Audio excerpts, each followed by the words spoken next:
toy, it would be fine. I could be your boy. Одной из главных мировых премьер компании Opel на состоявшемся автошоу в Женеве стал субкомпактный кроссовер Б-класса SUV по имени Mokka, родом из Германии. Растущий интерес покупателей к компактным кроссоверам сподвиг компанию Opel расширить модельный ряд.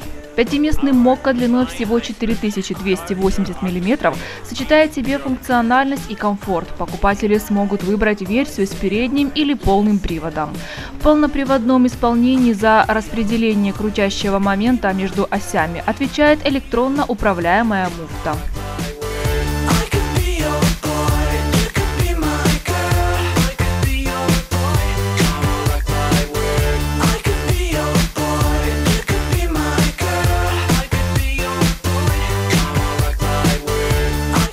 Для Mokka будут доступны 3 двигателя. Бензиновые представлены атмосферным моторным объемом 1,6 литра мощностью 115 лошадиных сил и турбированным агрегатом объемом 1,4 литра мощностью 140 лошадиных сил.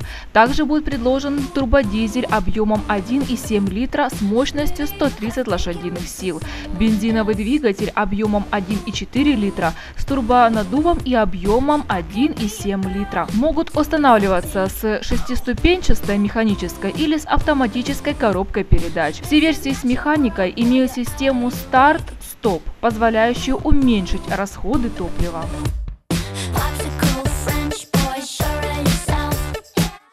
Новинка получила эргономичные сиденья. Багажник вмещает до 1372 литров поклажи, а в качестве опции можно заказать систему крепления велосипедов Flex Fix последнего поколения.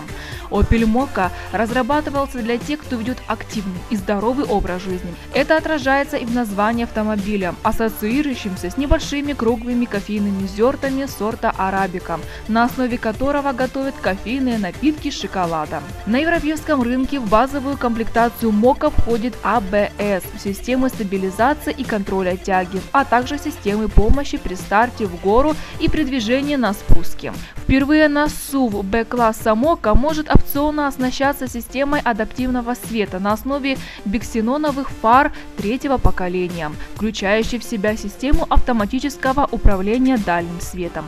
В качестве опции доступна фронтальная камера Opel EOA, на базе которой реализованы функции контроля за разметкой и дорожными знаками. В Европе Opel Mokka ожидается в конце нынешнего года, а в Украине новинка ориентировочно появится в 2013.